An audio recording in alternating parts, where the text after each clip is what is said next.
Well, let's go into parties. That'll be a bit of a joke. We don't know what to do. Let's go do it.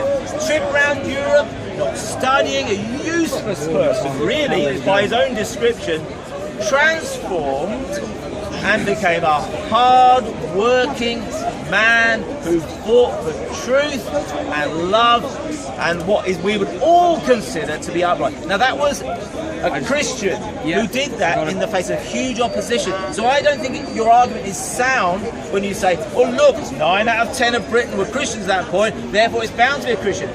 Okay, you fine. read Okay. the story, so your claim is that he did it in the face of huge opposition. Perfect. They all opposed. So no one's challenging Christianity. I think that's too long of a conversation. But let's challenge one thing you claimed. Yep. You claimed that Christianity abolished slavery in the UK. I didn't say that. No, I didn't say that. So I'm quoting that a Christian then. A Christian fought for it and they won't vote. Sure.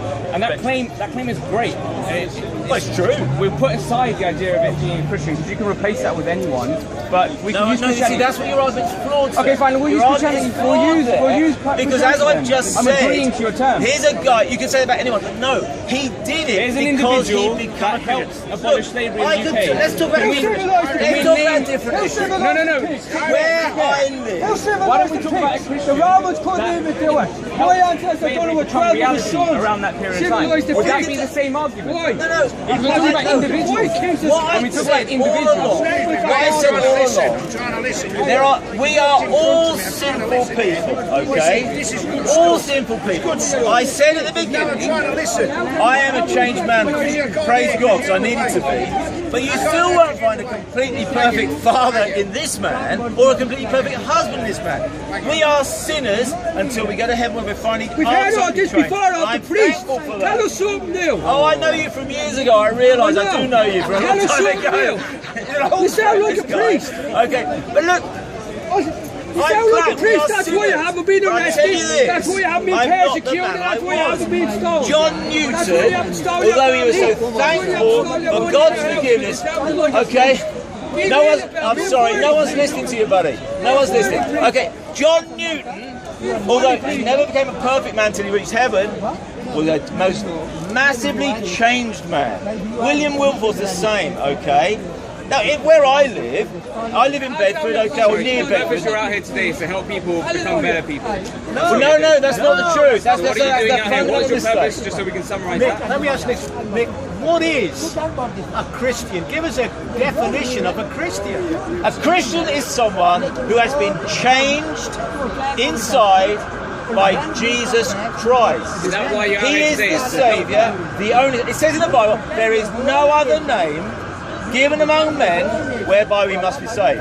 Now look, I might choose another name, I might want another name, I might like this name or that name, but I tell you what, the evidence of the resurrection, this is where I'm going all the way with this, is there is only one name.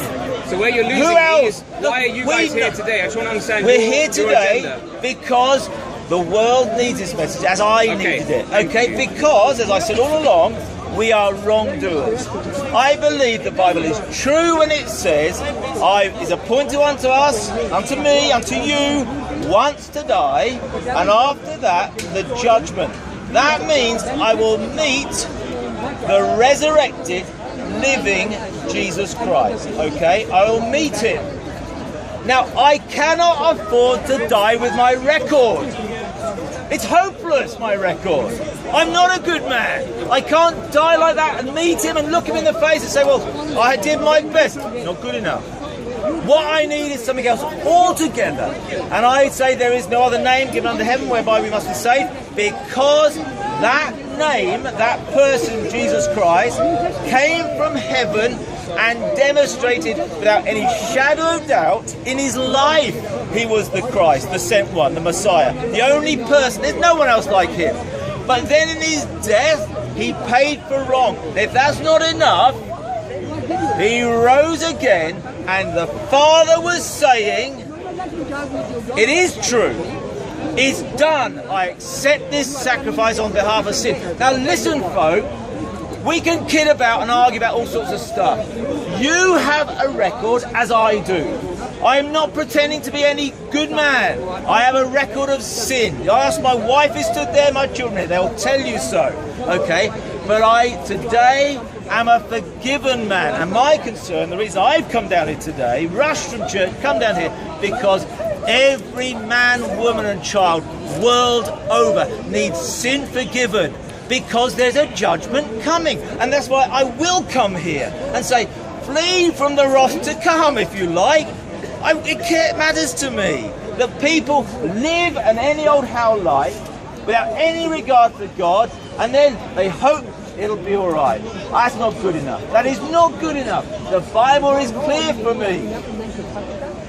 Jesus Christ, the name, is the one who lived, died, and rose again for me in history. That is why I'm a Christian. First reason, it's the truth. The second reason I'm a Christian is because I need an answer to my problem. So there's the truth. It's based on truth. I am not interested in any argument that says, well, if it makes you feel all right, but it's not true. That's not good enough. This is based on truth. All right. The second reason I'm a Christian is because I know I need a saviour.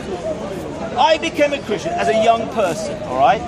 The reason I became a Christian was because I knew guilt inside. I defy anyone here to say they don't know anything about guilt. Anyone here never know guilt? If you put your hand up, I'm going to tell you I don't believe you anyway. But we all know guilt, don't we? We know what a conscience is. You do, don't you? Look, I'm not trying to pin you and blame you. I do. Golly, I do. I know what it is almost, well, every day to know what guilt is. But here is the one, God's answer to that problem. He's the one. Jesus came voluntarily to sort that problem. He lived the life that I needed and should have lived, and you. He lived a perfect life. Like Adam and Eve, he was faced by the enemy, Satan, but without sin. He lived the life humanity should live. But then he did an amazing thing. He swapped places with me, and when he died on the cross, God punished his own son with the punishment that I deserve. There is the answer to my second reason for being a Christian, my guilt.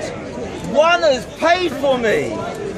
You know, with 8 kids, we do a lot of shopping, all right? My wife goes to the counter, the bill is for humongous. If someone is stood next to her and says, I'll pay it, it's great. She doesn't pay it. Someone else pays it for it. Do you realise that's what Jesus did on the cross? That's a trivial illustration. But when Jesus on the cross, he paid my debt in full. It is finished. Completely paid off. He exhausted all that had to be paid on the cross. He stayed there. You know, they said, come on down. You know, you're the Son of God. Come off the cross. He saved others. He can't save himself. He stayed there till my debt was paid. That's what he was doing. For love of me and you. That's Jesus. That's stupendous. Do you get that? Do you get that? Jesus Christ stayed on the cross. It says in the Bible, I'm going to fall off here in a minute. He's on the cross. He could have called legions of angels. He could have come off the cross. When Peter, and we talk about things Christians have done, picked up the sword and struck the ear. No, I've come here to die, basically. I've come here to pay. And he exhausted the debt of sin, all the anger that God should give me.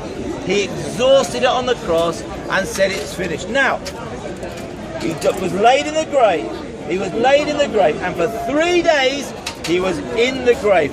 If he hadn't risen again, how would I know that my sin is covered? But the Father raised him again, and he was seen by all those witnesses. If you read 1 Corinthians 15, 500 at one time. They saw him. They couldn't make this up.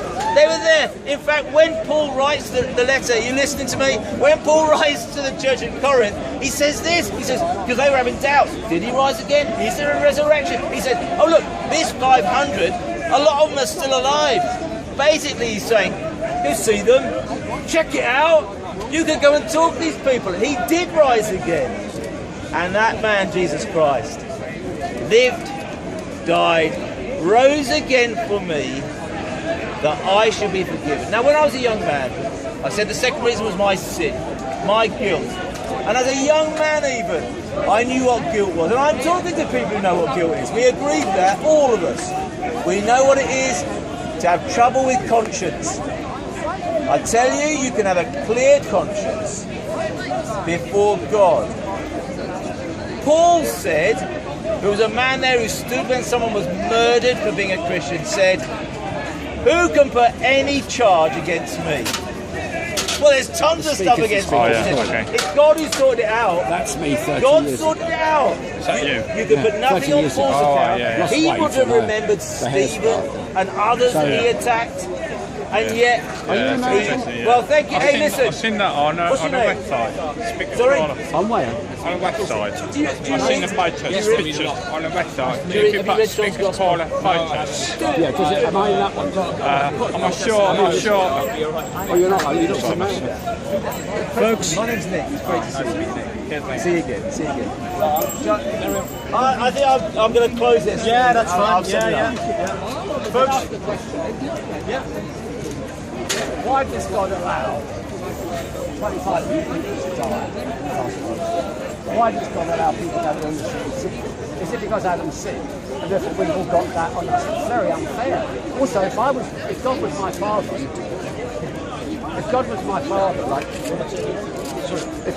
father, like, you know, God says to Jesus, it's tongue in cheek, God says to Jesus, you've got a job for your son, yeah, what's that, Dad? We're going to go down to earth, you know, and bring salvation to people. Say, well, what do I have to do? Well, you go down and then you're going to be nailed to the cross, die an agonising death. How would you feel if you were Jesus? And this thing, I mean, by Adam, one man's sin came into the world. You know, I mean, that's not fair. And in Leviticus, you know, if a boy is rude and arrogant or a young man to his family, he's stoned to death. What kind of law is that? I know Jesus came to change the law. But what kind of law is that? Why does God allow all this terrible suffering in the world? I'll take that question. Well, just drawing, ladies and gentlemen.